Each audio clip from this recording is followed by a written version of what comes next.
Manipur miyamgi senmitlonda soksinba yabakhai soksinkhre phana kuina kangkhatnaba honabadasu sahi kaya amasu changadori hanadagi mipan tanglaga lakpa leibak asi amukka henna sentergi Delhi gi lengaki thaujanda hingadori wathok asida wahang kaya amasu leptana hangli matang asida amuktang mieng taminasi kari maramgi damakta Vice President of India na haukiba mamang chahigi 2023 gi megi tang anida lakpano masigi damakta kari gi damakta Surachandpur morena chingmadagi security sing lauthokkhibano masigi matang swaisida yengba yabasina Vice President lakpadogi purpose of visit asidi miyam di khangmanate MU amadi DMU gi mahiroi singi mama mapaga interaction taunaraga hankhibashu mali atopa pau amata mathi phonglakkhide utkide tasyangna security di Surachandpurdagi di lauthokkhibashu mali maram masina haukhiba May ahumgi irang adu Surachandpurdagi kuki khulai paiba singaduna yummai kayama paktakna mai thaba amasung micham miyamda nongmai kapana jingba thawang kaya amasu leptana chatharakkhibani khutta khulai paiba security person na nongmaina landarakpa kangbugi phurup adugi mayokta thengnakhide masina kari maramgino masigi matang swaisida law and order asi state ki subject ni CM na Unified Command gi chairman ni state forcing sijinaraga namthaba yaba namthakhide masida namthaba ngamdaba namthanaba honakhidabadagi center gi Delhi gi lengakna supai pasin khibra masigi manungda wahang ama lakliba asini center gi lengakna khut thingjinaba mafam ama pi haibasidi landre aikhoi gi lengak asina sonbadagini sida wahang amasu tholaki khutlai laktuna thengnaba chumbra Police na control tauba ngamdaba maram chabra masigi matang swaisida matam madugi pibam aduda miyam na nongmai lakpa masana tabani lanadu kuki gi arm group na utuk watup thang tin pairaga landarak panatti sophisticated oiba arm ngakta pairaga landarak pani state amasung center gi forcing na tumina leirabani na miyam na thingnaba asi masana tabani masida ayuk nunthin numidang khaktana holakhiba paramilitary mayam aduna kari maramgi damakta holakhibano kari maramgi lanasibu khamdabano masigi matang swaisida kuki arm group na manipur gi akoibada leiriba chinggi khul ayamba landaraduna yummai thaba micham hatpa madubu khungakpana handuna kapa tasengna lanasi suknaribani madu thingnaba centerna paramilitary home gi makhada leiriba Tharakpa asi masana tabani miyamna paramilitary gi maru oiba Assam Rifles na kuki gi arm group ki mateng tasengna pangi haibasidi chummi suda leiba kuki gi arm group ka Assam Rifles ka pullaga lalhauba sing takthok amasung Manipur gi chingda operate tawba ngamande amasung sangmusu yahande kuki arm group ti tasengna 1993 dagi haurakhiba naga kuki gi khuthoknaba aduda khulai paiba kuki gi lalhauba sing leitebana maram oiraga awaba chawna mayoknakhi masina khulai paiba geng khutpu amasu semgatki makhoi masel pangkapta kapnaraga leibana Assam Rifles na ayamba initiate tawraga suwasi tawnakhibani masi tasengmadi counter insurgency da chijinaba adunani mamang chahigi megi tang ahum dagi lan asisu proxy war amani hainaribani makhoidi PDF ki allies oiriba CDF na lan asi yauribasina hanadagi 2021 dagi Myanmar gi lanmiga nongmai kapna banina somda chensilaga center lawbani lan thoknaba asida kuki gi arm group na paisa piraga lan jawhan mani makhoi di lan hai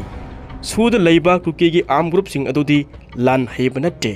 India gi national security gi saruk ama oina counter insurgency da sijinna banina Assam Rifles natragana paramilitary kangbuna kuki gi arm group asibu saugatpa asi masana adum tabani maram asina makhogi awatpa amata leihande masigi matang swaisida article 355 asida hairiba asi palliba asida union gi leingakna state adugi mapangi oiba lanama laaba amasung leibak manung aduda disturbance leiba taragadi center na state adubu ngakshena bani haina makhogi lamjing makhada state gi leingak adubu chachagani haibasini Hairiba article asibu chathabra haina RTI gi kuthangda hangbada chanaba leiti haina thammi adubu thambaga chap manaba mawongdi yamnama ukhi masigi maramdi state की unified command असी chairman अदु CM ना ओय CM ना security force state की home पाइबनीना सिजिनबा ngam मसीबु मतेंग पांगनबा सेंट्रल पैरामिलिटरी फोर्स मयाम अमा सिजिनबसु ngam अदुबु मणिपुर की CM ना हाइरिबा थबक मयाम असी अमत तौबा ngam-खिदे मदुगी महुत्ता सिक्योरिटी एडवाइजर कुलदीप सिंहना तौखी आर्टिकल 355 असिदा थबक फजना तौगदबा सेंटर की लेंगाकना थबक असिबु सथबदा मरु ओइबा थौदांग लौगुद्रिबा असिना चीफ सेक्रेटरी ना सिविल एडमिनिस्ट्रेशन पाइबा DGP ना मिलिट्री एडमिनिस्ट्रेशन पाइबनी